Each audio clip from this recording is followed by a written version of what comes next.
राजधर्म। पाठ की विषय वस्तु जातक कथा से ली गई है।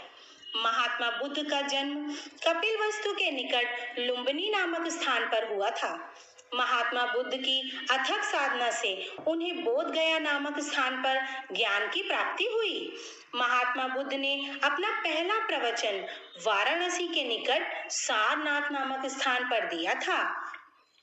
इनका महापरिनिर्वाण 80 वर्ष की अवस्था में कुशीनगर में हुआ था।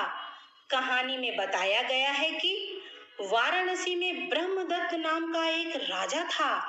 उसके शासन काल में पैदा हुए बोधिसत्व बड़े होने पर अनेक शिल्पों का ज्ञान प्राप्त कर बाद में हिमाचल प्रदेश चले गए और तपस्या में लीन हो गए।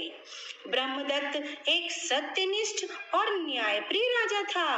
वह अपनी प्रजा का बहुत ध्यान रखता था। सभी राजा की बहुत प्रशंसा करते थे, परंतु राजा की यह प्रबल इच्छा थी कि कोई उसके दोषों को भी तो उसके सामने बताए। यह इच्छा लेकर वह वेश बदलकर पूरे राज्य में घूमने लगा, परंतु प्रत्येक स्थान पर उसे अपने गुणों के बारे में ही सुनने को मिला। उसका दोष किसी ने भी न बताया। घूमते घूमते वह हिमालय प्रदेश स्थित बोधिसत्व के आश्रम पहुंच गया। प्रणाम कर विश्राम के लिए बैठा।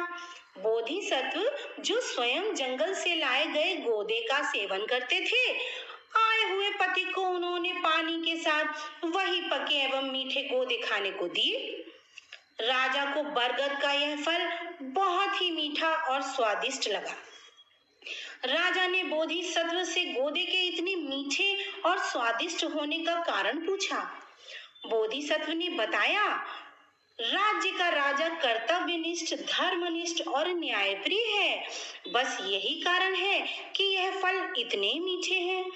बोधिसत्व ने यह भी कहा कि यदि राजा अधार्मिक और अन्यायी हो तब जंगल के फल फूल तो क्या, शक्कर भी स्वादहीन हो जाती है और सारा राष्ट्र ओज रहित हो जाता है। राजा ने संशय से कहा, ऐसा भी हो सकता है। अपनी पहचान बताए बिना ही राजा अपनी राजधानी लौट गया। राजा ने सोचा, मैं देखना चाहता हूँ कि बोधिसत्व की बात में कितनी सच्चाई है, अतः मैं अधर्म और अन्याय से राज करूंगा। अधर्म और अन्याय से राज करने के कुछ समय पश्चात राजा पुनः बोधिसत्व के आश्रम पहुंचा। बोधिसत्व ने फिर पानी के साथ वही गोदे खाने को दिए। राजा को वे गोदे बहुत कड़वे लगे, यहाँ तक कि उससे वे गोदे खाए भी न गए। राजा ने बोधिसत्व से पूछा, यह गोदे तो बहुत कड़वे हैं। बोधिसत्व ने कहा, निश्चय ही राजा अधार्मिक और अन्यायी होगा। राजा के अधार्मिक और अन्यायी होने से जंगल के सभी फल फूल नीरस और स्वाद रहित हो जाते हैं। जिस प्रकार गायों के झुंड में यदि सबसे आगे का पशु सीधा चले तो पीछे की सभी गायें भी सीध में चलती जाती हैं, और आगे के जंतु के टेढ़ा मेढ़ा चलने से पीछे चलने वाले सभी जंतु भी अनुसरण कर वैसा ही करते जाते हैं।